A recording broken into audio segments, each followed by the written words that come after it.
If you look around the bookstore, you won't have any trouble locating any number of biographies. There are lots of books as well about how to make art. There are lots of books, some by scholars, on why art gets made. But you can count on the fingers of both hands, with fingers left over, the number of books that attempt, much less succeed, to encompass that entire range of items. I call it the big ball of wax theory of art. Essentially, everything matters. Destiny has made such a book. And in doing so, she's put herself on an equal footing with fellow travelers like Annie Dillard, the author of The Writing Life and other things, or Anne Lamott, who wrote Bird by Bird and other really good works. And like these writers, and I think it's significant that they are all women, Destiny has not shied away from embracing the emotional aspects of art making. Get rid of that. And speaking personally, having read through her manuscript before it went to press, and then read it again last week, I'm always doubly impressed by any work that has such sheer force to it that it overwhelms my own natural sensibilities. I am, after all, male. I don't do emotions. My working theory about relationships is that the very best way to deal with any relationship problem is to duck it entirely. And as I say, it is something that pervades some aspects of the arts. It's not to say that the art that gets made doesn't have emotion embedded in it, but artists are rarely willing to talk about it.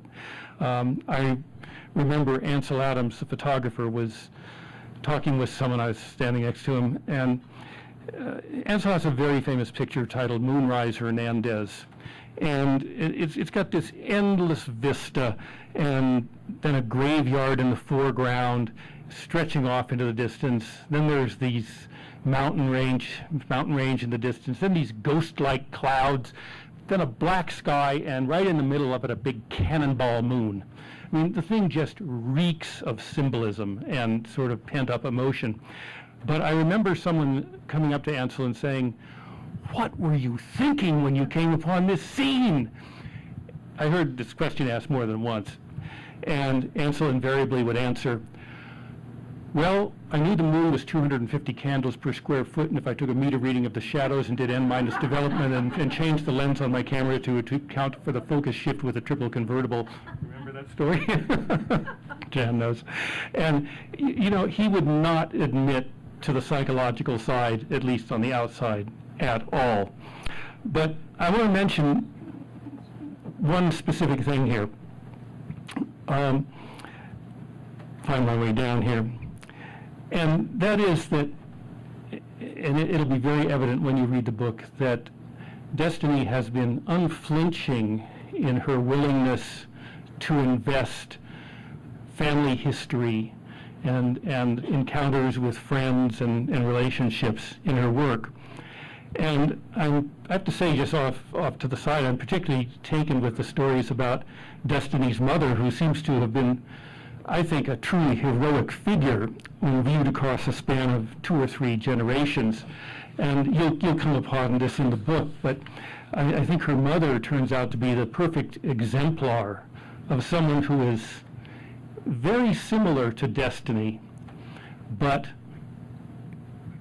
grew up and worked her way through much of her life a couple of generations earlier.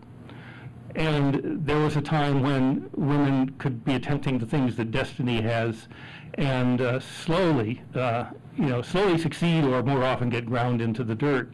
And Destiny's mother really comes across as a wonderful figure throughout all of that. Simply put, Shaping Destiny is a complete work in every sense of the word. And I predict it will have a long life and many reprints. So what I'm going to do, I'm going to turn this over to Destiny to read a chapter or a passage from her book. And the only advice I can give you at this point is fasten your seatbelts. Destiny. Shaping Destiny is a complex composition of experience, ideas, and emotions. It's narrated through three very distinct voices as it attempts to reveal the creative process and illuminate the transformative power of art. The teaching voice serves as a guide. There are lessons preceding each chapter which can be taken literally or metaphorically, and can be applied to both art and life. Every form in a sculpture has an associated symbolic meaning. Each shape is representative of a particular moment that led to the emotional and intellectual experience we're trying to express. Here's a simple example. Imagine that it is evening and I am cooking dinner while my children play. They are racing remote control cars across the floor. The telephone rings and it's a bill collector. The telephone does not quite reach the stove and dinner is starting to burn. A remote control car overturns the dog's water bowl. I can smell the chicken burning. I hang up the phone, turn to the stove, and a remote control car smashes into my leg. I explode.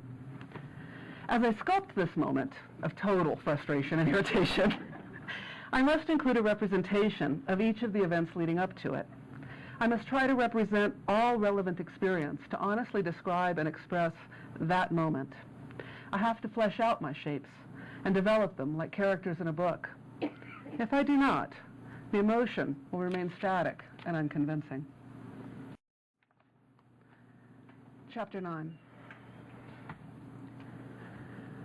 Rage consumed me like a virus. A sneeze, at first hardly noticeable, got bigger and more intense until it became a cough deep in my chest that tore at my lungs, spewed bile into my mouth, and interfered with my sleep at night. Like at my father's grave, and with the cigarettes I smoked incessantly, I had believed that smoke was essence and ashes were waste, and I was the catalyst through which the metamorphosis of cigarette to smoke and ashes could occur. But I wanted to breathe unimpeded. My children and I lived in a home that was old, broken down, and far too big for us. The roof had been leaking for years, and parts of the floor had dry rot. The water came through old iron pipes and smelled of sulfur. The ceilings were ornate, and the moldings were hand-carved. But the heater didn't work, and the children, wrapped in blankets, huddled close to the fire and got ashes on their toes. In the evenings after dinner, they leaned softly against each other on the couch, listening in silence as I read to them.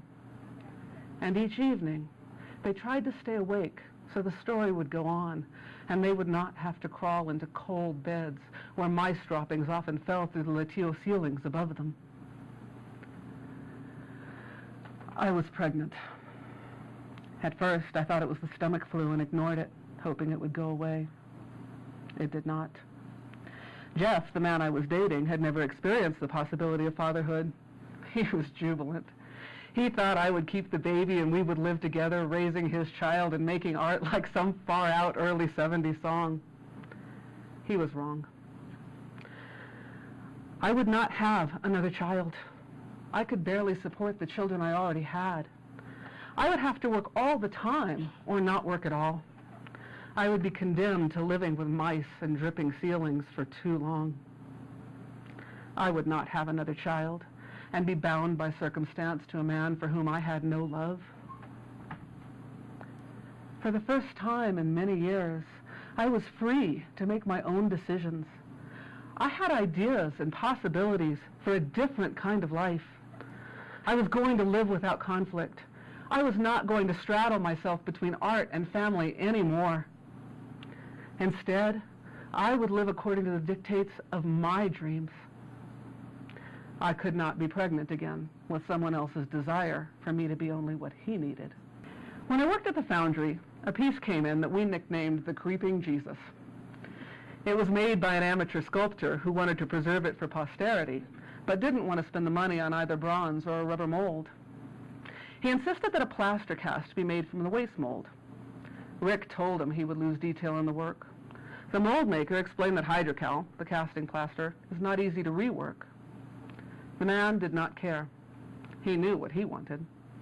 So the waste mold was made, as was the plaster cast, and the man came into the foundry to view his work. His sculpture had become hard, white, and unforgiving. There were air bubbles, parting line marks, and garish flaws in the anatomy. The piece the man had held in his heart was gone. The sculpture was no longer malleable, no longer the color of the earth, and no longer the product of his care. The man finally saw that his sculpture was not a complete work. The body was merely a mass, a rough form with scratches for a beard, lumps for hair, and bones that looked like they were made from rubber bands. The hands and feet were more carefully worked. Unfortunately, they looked like I lost my place. Rippy. Unfortunately, they looked like they'd been worked so painstakingly that they had nothing to do with each other or with the sculpture as a whole. The creeping Jesus was a body shape with hands and feet that looked like they were from 4 different people attached to it.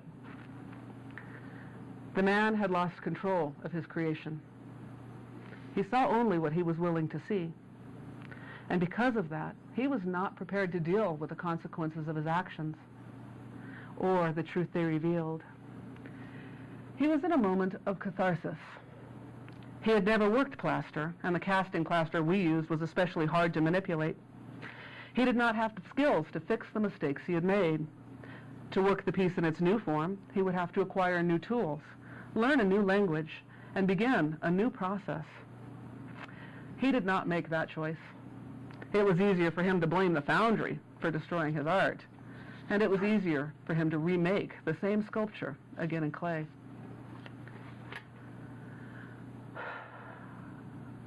I was like the artist who created the creeping Jesus. I wanted the process of becoming to stop. I wanted to know what happened at the end. I wanted a place of rest and not this perpetual struggle. I had spent years sculpting the hands and feet of my life because in them I had recognized a small, manageable portion of the thing in which I believed. Marriage and children, as well as teaching and art, were the appendages that created movement in my life, and I had worked them feverishly. When my work was cast, however, my lack of attention to the greater whole was blatantly evident, and I had neither the language nor the tools to begin a new process with grace. I had always pursued something untouchable, something that shifted and changed, and that I believed was outside of myself. Like smoke and ashes, this thing had an odor and many shapes, but I could not touch it, and I could not hold it, and I could not see it, because, I finally realized, it was inside me. It was my breath. So, under a cloud of Valium, green plants, and watercolor landscapes, I lay upon a table and let them scrape and suck the child out of me to the rhythm of Dvorak. Jeff sulked, believing he had lost his last chance to be a father, but I chastised him for his selfishness and celebrated my power of choice. Maybe I had misunderstood my father's teaching. Maybe the blood between my legs did demonstrate the creative thing I was capable of producing. My responsibility did not necessarily imply acceptance, and my fate could be altered, if not determined, by a word. I ended my relationship with Jeff. I changed my pads and took antibiotics. I threw away my only Dvorak tape and moved my work tables out of the cold and into my living room. At that moment, I realized that this was my life, right now, not tomorrow and not yesterday. I understood the possibility that the present occurs only when I rise up to meet whatever is coming down. The present is an act of courage. It is an hourglass where the triangle of hope and inspiration meet with equal force the inverted triangle of fear and danger. At that intersection, I occupy the negative space and am bigger than either shape. I am the form, and my power is centered where faith and fate converge.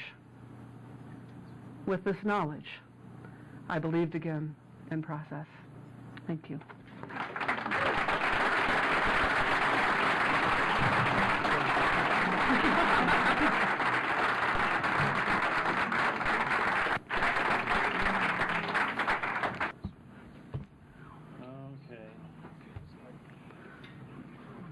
Well, take a deep breath, relax for a moment.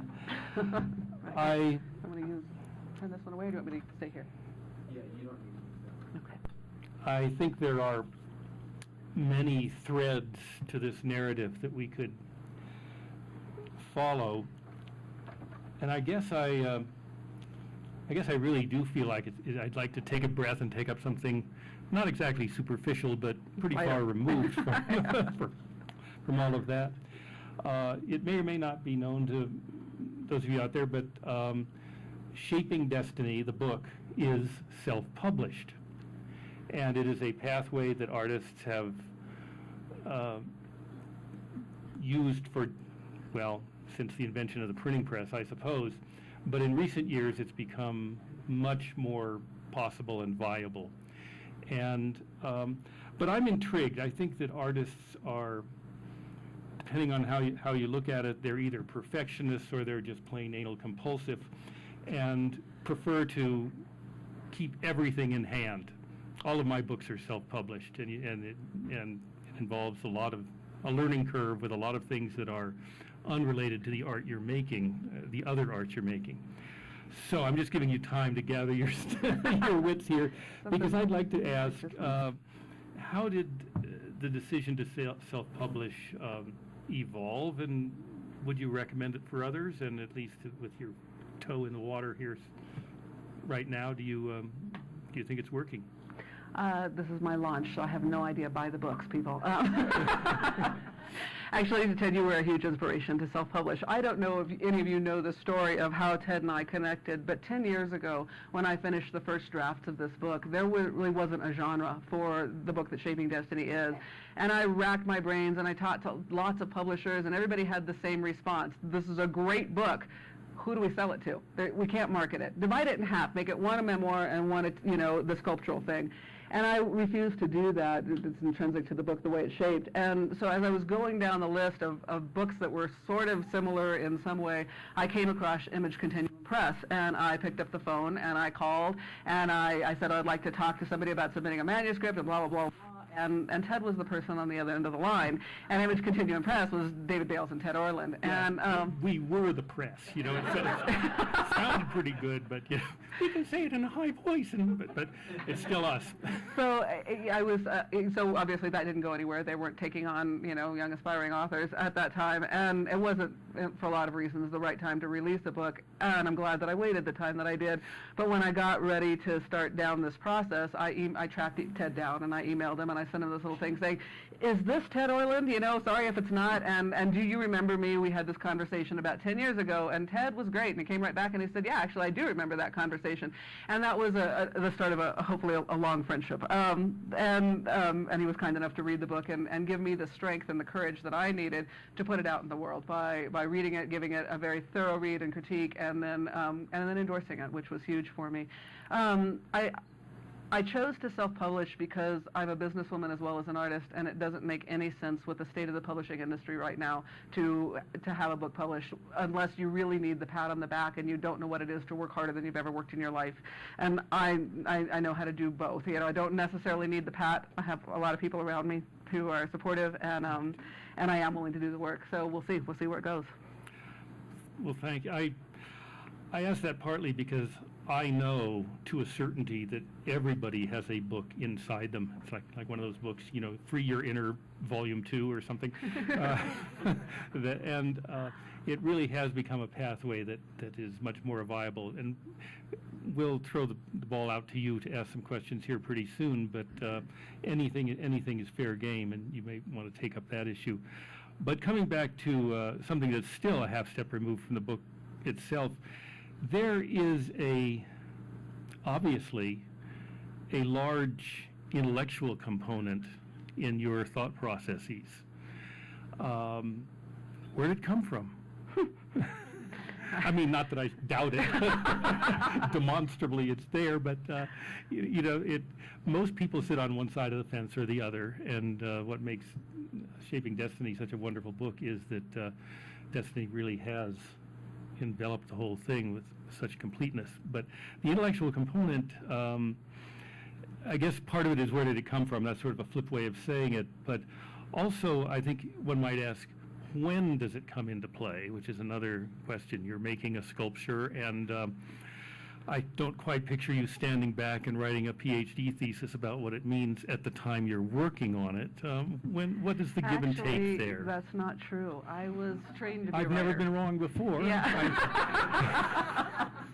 So I started writing when I was a very little girl and really thought that I was going to be a writer. And writing was always the forefront in my mind until I hit my early 20s and realized that I didn't have an original thought in my brain. And had been so heavily influenced by the greats out there, Robert Pirsig and Henry Miller. Was actually, I reread 2 of their books and went, oh my God, I'm not original. And that stopped me from writing. I just quit in terms of any aspiration to write for the public. But I always stayed writing, and my blogs are out there, and it's always been the vehicle through which I push my way through my own artistic blocks. And so when I was working on many of these pieces, actually much of the text in here is actually taken from the journals and the intellectual questioning on the pieces while I was actually working on them. So I went back and referenced those journals, because for me, and when you read the book, you'll discover this, I think art is never just emotional and never just intellectual, and that it has to be a dialogue between the two of them.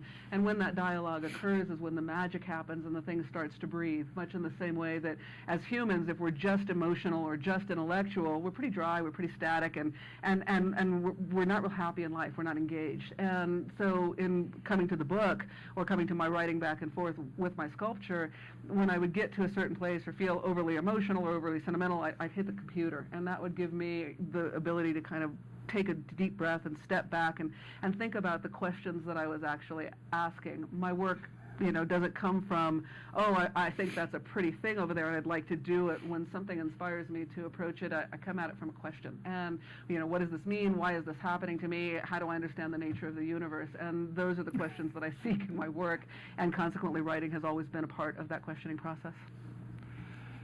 Discover underlying nature of reality, I see. I think we all go through this, but you kept a journal, but you also had over the years a changing and sometimes constant circle of friends who worked with you at the Foundry. And how important were they in the interchange and the development of ideas?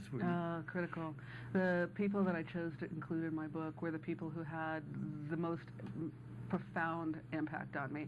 And this is not a memoir like you would normally see. There's not a lot of conversation. There's not a lot of character development. I took snapshots of really important moments and people in my life who altered me in some way that I didn't recognize until years later in many instances, but who gave me the tools that I needed to go a little further. And I will never express my gratitude, even when some of those friendships had failed over the years, to those people who gave me what they did when they did.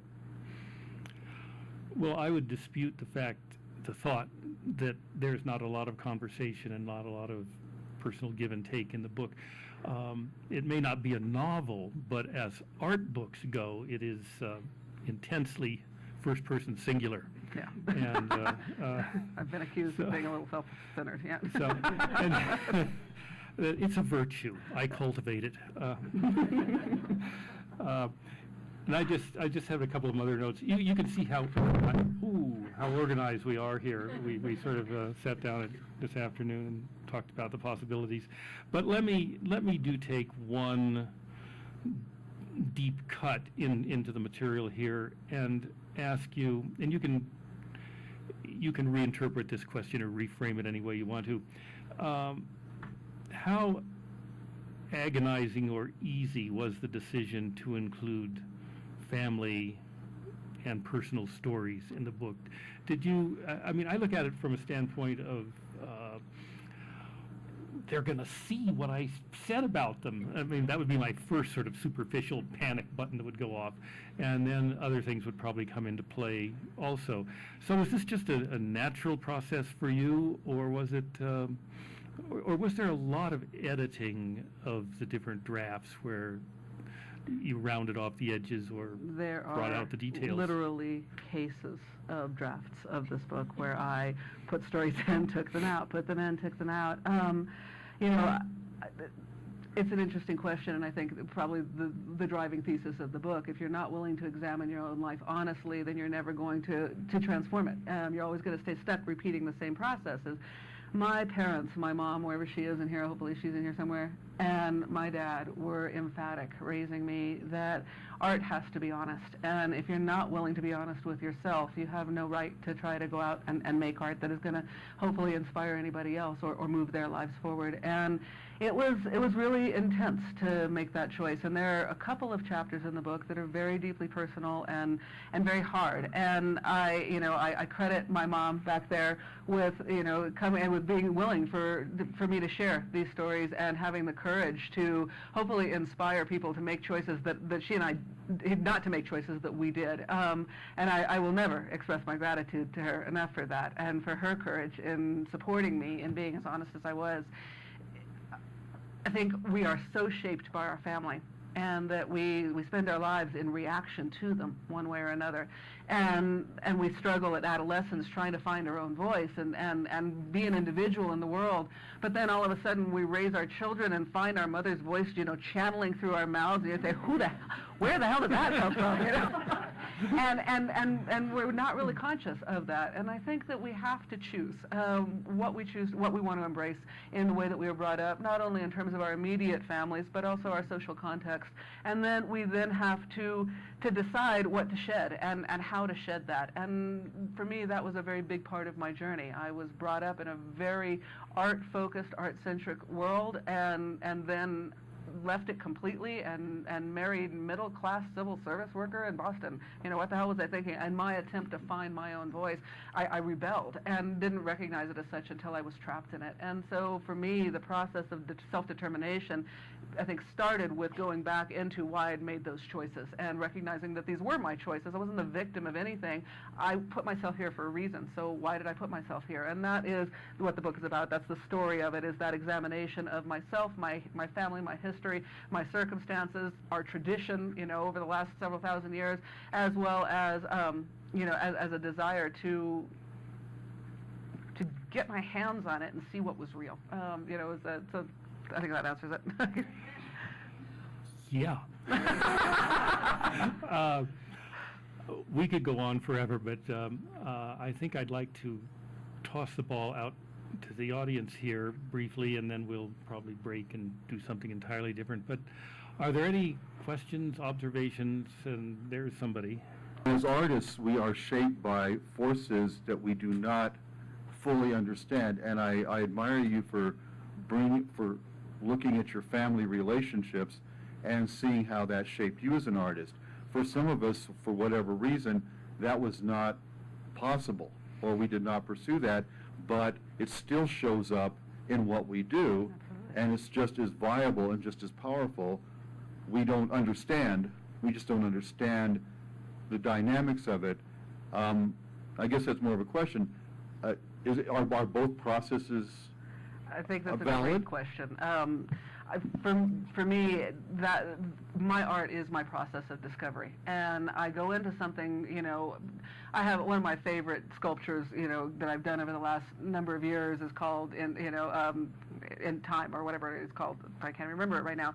But it's a piece that got inspired sitting at the breakfast table with Steve and one of my sons, and we were all reading the papers at the start of the downturn and going, oh my God, with the world. And my son was saying, well, why should I even bother to go to college? There's no point in anything anymore, and I just don't, I'll never get anywhere with my life. Look at this world we live in. And we were all sitting around the table and I went to my studio that day and I went, well, that sucks. What do I say to my kid? And when I don't have an answer for it myself. And I start wrestling with the metal, and you get into that, what you're talking about. Here's this image in front of you, and you don't really know what you're doing. And then all of a sudden you finish that piece and you stand back and you say, hopefully, oh. And there's some basic understanding, and that our art, I think, is the vehicle through which we articulate ourselves to ourselves. And our art, as artists, is the intention to produce that art, to seek that and to question it. When it becomes a product, then it's up to everybody else to interpret it according to how it relates to them. But while we're engaged with it, that is our process of discovery, because we can't be artists without being deeply human. And I think that humanistic trait is what makes us so amazing, and why we need to be celebrated hugely in the world, because we are the thing that gives voice to that collective questioning and hopefully find some answers. So yeah, both are there, and you can make art without technique, and it might be okay, and you can make art with technique and without the emotive, and it might be okay, but again, you come back to that static intellectual or that, bullshit, excuse my language, sentiment, where if you're not putting everything you have into it. So both are there, and they need to be, whether you're articulating it in words or not. Where are we going, here? I'm right here, so I'm going to get to you. Okay, thank you. First of all, Destiny, just the excerpt was really moving and very powerful. You're fabulous. I can't even think of the words. The question is about the art of your writing. You talked about the cases of paper that you put in, took out, discarded, didn't use. What was that process like when you had so much to call upon to make your selection and put it together? Talk to us a little bit about that process. The seventh circle of hell editing, Ken. I wrote the book nonstop over a period of 2 years. I got up, there was just some call, and I don't even know what that is. I think we get inspired at moments, and something said it's time for the book, and I started writing, and I was religious, and I would write every morning. I was working a full-time job at the time, and get up every morning and work for 2 hours no matter what, and as the book went on, it ended up getting stretched, and then I have to make up, excuses for why I was late for work all the time. But it was a discipline that developed in and of itself, and I think with every art form, and writing is no less or more than any other, that it has a definitive shape to it, and you're after that shape. There's something that you're looking to discover yourself, and at that time in my life, I was in a relationship where the person I was with basically said, you can't sculpt and write, you have to choose one or the other. And I did that, and I quit sculpting for a period of time, which was huge for me after this huge, thing that I'd done about, self-actualization.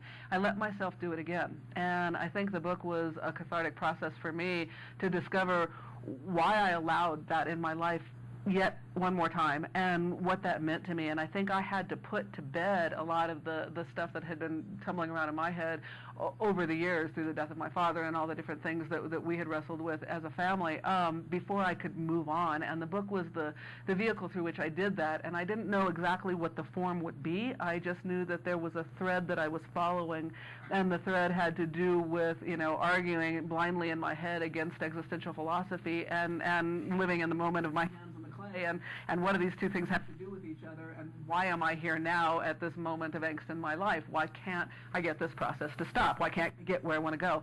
And so I followed that thread, and so in a lot of the drafts, the personal narratives were whining, oh, poor me, oh, my life sucks, look what happened this time, and I had to throw all of that away, and in the process of throwing it away in the book, I also threw away in my own personal story, and that's when the book really started to take shape. Yum. Thor? Thank you, Destiny. That was amazing reading. And how does that play into the actual art form and what you're thinking? Okay, if I'm understanding you right, you're asking me why I work in steel versus I couldn't quite interpret that. The physical aspect of my work. It shut me up. It quieted my mind. Sculpting for me was such an amazing gift, because when I'm physical and I'm in it, it's like being on a basketball court and being in the zone. You're not thinking. You're experiencing. And in every other art form I had tried up to that point, I was thought too much. I got so involved in the process of analytics and philosophical questioning and whatever it was, that the art became irrelevant. I was entertaining myself. But when you're sculpting and you're working with a clay, or you're working with a metal, and you're putting everything you have into it, and it does totally consume you. Now working in steel with earplugs and grinders going all the time, and goggles and sweat, and you don't have time to think in those kind of concrete terms. So it is experiential, and it becomes more of a natural process than a manipulation, I guess would be the best way to say it.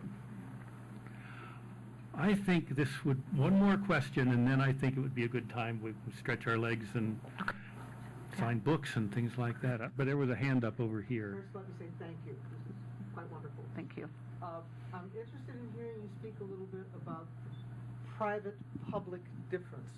You've talked about how creation of your art is a discovery process for you, and then when you launch it into the world, of course, it's up to the rest of us to figure out what that means. But talk a little bit, if you can, about that launching process. How does that feel to send something that has been such a personal discovery for you out into the world? You know, this is a really interesting question. I just blogged about this, actually. I just talked about that. Because my writing has always been the thing I held for myself. I didn't share it. I didn't try to publish it. It wasn't something that I thought would ever go out to the world after I'd made the decision to not write. And all of a sudden, all of these personal ramblings, you know, that I will blog, and I'll do that at 3 o'clock in the morning when I've had a rough night sleeping and something's on my mind, and I send it out to a vacuum. And I never have to hear about it ever again. It's just my ramblings into the void. But since it's going into the void, it kind of lets me free myself of it. This is a really different process, and I think I was more scared coming in here tonight and getting ready for this launch than I have been at any opening ever. And to those who know me well and who do openings with me, they know how absolutely horrible I am before an opening. You know, basically, my body, you know, it's like your whole insides are turned out, and the world is seeing your blood and your guts and everything else. And this is as I always think of sculpture like poetry, and so it's a snapshot. It's a moment. It's right here, this moment in time. Whereas this book is a much longer narrative. It's much more complex. It's got layer upon layer upon layer upon layer upon layer of meaning and theme and sub-theme going into it. And for me, it is as honest as I've ever been with the world, and I'm really hoping that I'm not going to get flayed. So I am.